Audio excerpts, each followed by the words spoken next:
سید مرتضی رضوی کشمیری، یہ کشمیر کے علاقے کے تھے، اور یہ ملا حسین قلی حمدانی کے شاگردوں میں سے تھے، خود عرفہ میں تھے۔ وہ فرماتے تھے کہ ایک دفعہ رمضان ہی کے دن تھے، افطار کے بعد ملا حسین قلی حمدانی جو ہے وہ مدرسے میں فجر کے قریب جو ہے اور نماز جماعت فجر کی مدرسے کے اندر ہوتی تھی، چابی گھر بھول آئے۔ اب لوگ سارے باہر کھڑے ہوئے ہیں، اتنا وقت بھی نہیں تھا کہ گھر واپس جاتے اور چابی لے کر آتے، تو اپنے آنے والے جو ساتھ میں افراد تھے ان کی طرف متوجہ ہوئے اور کہا کہ مشہور ہے کہ مادر موسیٰ کا نام لینے سے تالے کھل جاتے ہیں، تو کیا ایسا ممکن ہے کہ میں فخر مادر موسیٰ حضرت زہرا سلام اللہ علیہ کا نام لوں اور تالا نہ کھلے؟ کہہ رہے ہیں ابھی نام جملہ مکمل نہیں ہوا تھا کہ اسی وقت مدرسے کا تالا خود بخود آواز آئی اور جھٹکے سے تالا کھل گیا۔ تو اس شب قدر میں ہماری قسمتوں کے بند تالے حضرت زہرا کے توسل سے نہایت آسانی کے ساتھ کھل سکتے ہیں۔ پوری کوشش کریں، بار بار دعاؤں کے اندر حضرت زہرا کا واسطہ اور وسیلہ دیں، پھر آپ دیکھیں گے کس طریقے سے یہ تالے کھلتے ہیں۔ اس کے بعد اگلا وسیلہ دینا ہے حضرت ابو الفضل العباس علمدار علیہ السلام۔ حضرت عباس علمدار جن کی تعریف کے لیے کسی نے جملہ صحیح کہا ہے کہ عباس کی تعریف یہ ہے کہ وہ شخص جس کی تلوار میان میں ہو اور دشمنوں کی نیندیں حرام ہو، اسے عباس کہتے ہیں۔ تلوار نکلی ہوئی نہ ہو، تلوار میان میں ہو اور دشمنوں کی نیندیں حرام ہو۔ تو ہمارے علماء میں آیت اللہ علی آقا قاضی،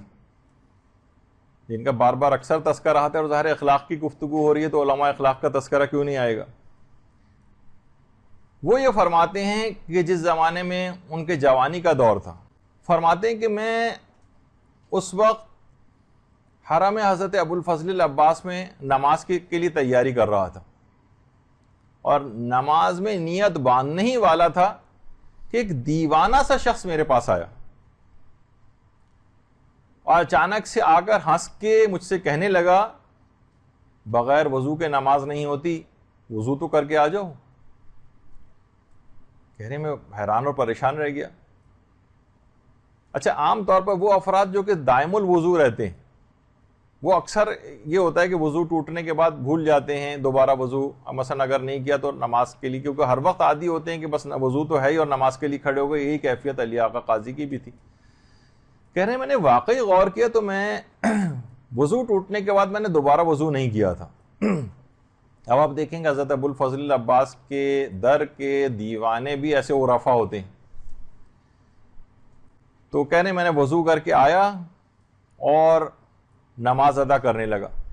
نماز کو جب میں نے ختم کیا تو وہ دیوانہ پھر آیا میرے پاس اور آ کر کہنے لگا میرے کان میں کہ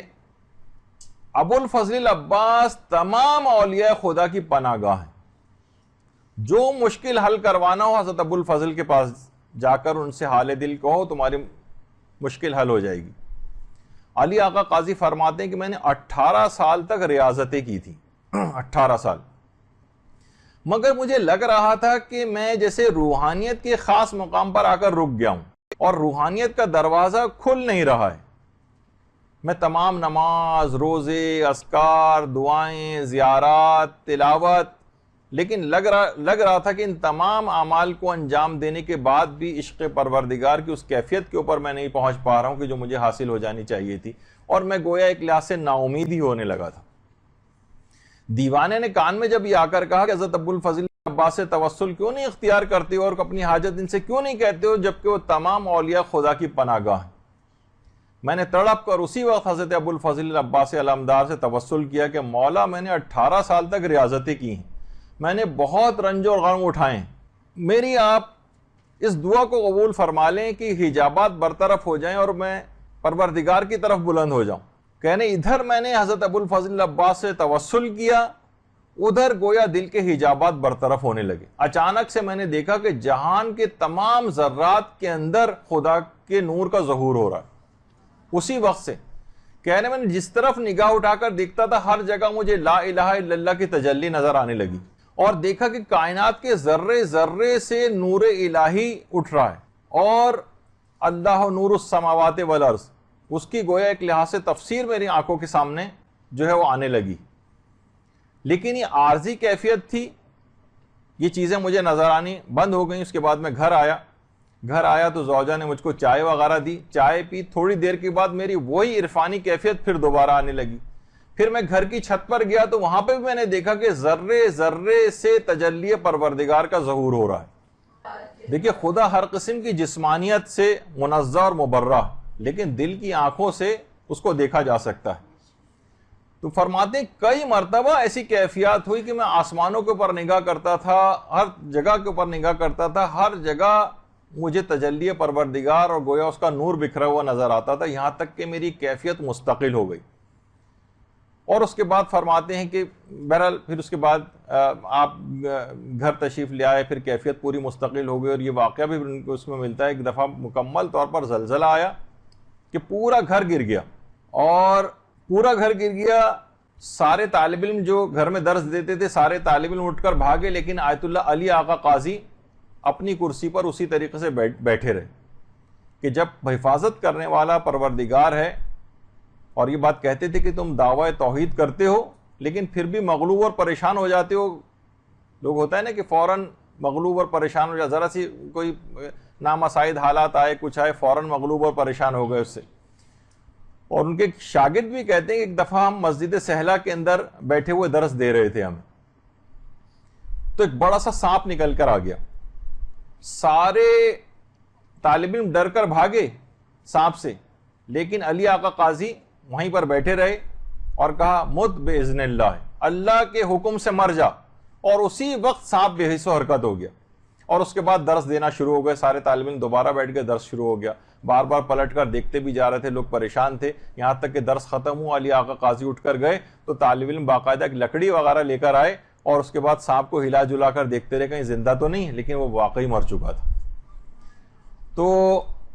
حضرت عباس علیہ السلام کے توسل سے علماء نے کتنے بڑے بڑے مقامات کو حاصل کیا ہے۔ علی آقا قاضی کے متعلق جو بھی آپ باتیں سن رہی ہیں، آپ اس سے پہلے بھی ان کا کتنا تذکرہ آیا اور کتنی ان کی کراماتیں آئیں، ذکر ہو چکی ہیں، تو آپ کے دماغ میں آتا ہے نا کہ کیسے اس مقام کو حاصل کیا۔ تو دیکھیں آپ نے کہ حضرت عباس کے توسل سے اگر کوئی بھی دعا مانگی جائے تو اس کی کتنی اثر پذیری، بس تڑپ کے مانگی جائے، پورے اعتقاد کے ساتھ مانگی جائے، تاکہ عدم قبولیت کا کوئی امکان ہی باقی نہ رہے۔ اور یہی وجہ ہے کہ آپ کے انتقال کے بعد، آیت اللہ علی آقا قاضی کے انتقال کے بعد، جو بڑے بڑے علماء اور عرفا تھے، ان میں سے یعنی بات مشہور ہے کہ انہوں نے عالم خواب میں یا عالم مکاشفہ میں برزخی زندگی میں یہ بات چیز دیکھی کہ برزخی زندگی میں آیت اللہ علی آقا قاضی کو انسان کامل کا درجہ دیا گیا ہے۔ دیکھیں پیغمبر اسلام اور اہل بیت تو کامل ترین مصداق ہیں اس جملے کا، اس لفظ کا، انسان کامل، لیکن غیر معصوموں میں اور علماء کے اندر یہ بہت بڑا مقام ہے جو برزخی زندگی میں انسان کامل کا آیت اللہ علی آقا قاضی کو حاصل۔ دیکھیے علی آقا قاضی نجف اشرف میں وادی السلام میں مدفون ہے۔ دیکھیے جو نجف کی سرزمین ہے اس کے متعلق علماء یہ بات کہتے ہیں کہ یہاں پر 360 انبیاء کی قبریں ہیں نجف میں، 360، اور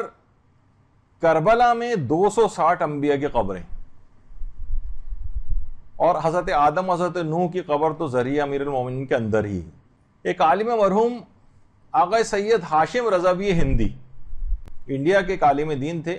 خود علی آقا قاضی کی خدمت میں بہت عرصے تک فیض اٹھایا اور 94 برس کی عمر میں انتقال کیا قوم میں۔ وہ فرماتے تھے کہ اہل عراق کی جتنی مشکلات ہیں، میں نے اندازہ یہ کیا ہے کہ ان کی مشکلات کی جو ایک بڑی وجہ ہے وہ وہاں کے اکثر لوگوں کی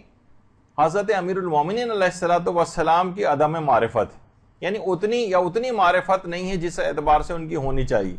اور دوسری فرماتے تھے کہ اولیاء خدا میں سے حضرت آیت اللہ علی آقا قاضی، ان کے متعلق اہل عراق کی جو کم علمی ہے یا بے بصیرتی ہے یا یہ کہا جائے کہ کم معرفت ہے، یہ بھی اہل عراق کی مشکلات کا ایک بڑا سبب ہے۔ یعنی آغا ہندی یہ جملے فرماتے تھے کہ امیر المومنین کا بھی جو مقام اور مرتبہ ہے اس کے مطابق ان لوگوں کے اندر وہ معرفت نہیں پائی جاتی ہے. اور اسی طریقے سے آیت اللہ علی آقا قاضی دیکھیں اتنا بڑا شخصیت کیا ہے, لیکن آپ دیکھیں کہ بہرحال ان کا مقبرہ قبر وغیرہ لگتا ہے کہ جیسے ان کو کوئی خاطر خواہ, بلکہ کتنے لوگ افراد یہاں سے قافلوں کے قافلے جاتے ہیں اور وادی السلام کے اندر بھی جاتے ہیں, لیکن کبھی کوئی آیت اللہ علی آقا قاضی کی شیعہ کاروانوں میں سے بھی شاید ہی کبھی کوئی گیا ہو. میں نے تو آج تک کسی کو بھی نہیں دیکھا کہ کوئی علی آقا قاضی کی قبر پہ گیا بھی ہو یا ان کا نام بھی کبھی کسی نے سنا ہو, جس کو عالم برزخ میں معصومین سے ہٹ کر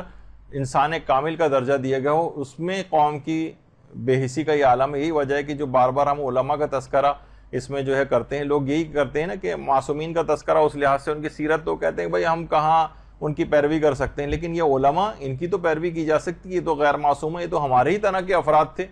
تو اس وجہ سے ان کا تذکرہ زیادہ آتا ہے تاکہ ہمارے سامنے ایک مشعل راہ رہے کہ ہم بھی کچھ محنت کر کے کسی مقام کو حاصل کر سکتے ہیں. بہرحال آپ نے دیکھا کہ توسل حضرت عباس علمدار, یہ اتنا مقام, اللہم صلی علی محمد, کتنا بڑا مقام دلوا گیا علی آقا قاضی کو. اور آج حیران ہوں گے کہ جو انحرافات اور فتنے پھیل رہے ہیں اور سوشل میڈیا کے اوپر بہت زیادہ اس کے اوپر کام ہو رہا ہے, اس میں آج کل سوالات اٹھائے جا رہے ہیں کہ کیا حضرت ابوالفضل العباس کو باب الحوائج کہنا صحیح ہے, کیا ان کو توسل اور واسطہ بنایا جا سکتا ہے. ایسے سوال, اشکالات اٹھانا, لوگوں کے دماغوں کو مسموم کرنا, زہر آلود کرنا یا شک ڈالنا, یہ آج کل ایک کام اس سلسلے میں بہت بڑھتا جا رہا ہے. تو علماء اور مراجع اس کے آگے سفارہ ہیں, باقاعدہ آیت اللہ شبیری زنجانی نے ان کی اپنی آفیشیل ویب سائٹ پہ ہے کہ یہ بالکل امور قطعیہ میں سے ہے دین کے کہ حضرت ابوالفضل العباس یہ باب الحوائج ہیں. اس میں کوئی شک و شبے کی بات ہی نہیں, یہ قطعی امور کے اندر سے. ایک بزرگ عالم دین سے ایک دفعہ کسی نے پوچھا تھا کہ ایک سوال ہے کہ مقام حضرت عباس علمدار افضل ہے مقام سلمان فارسی.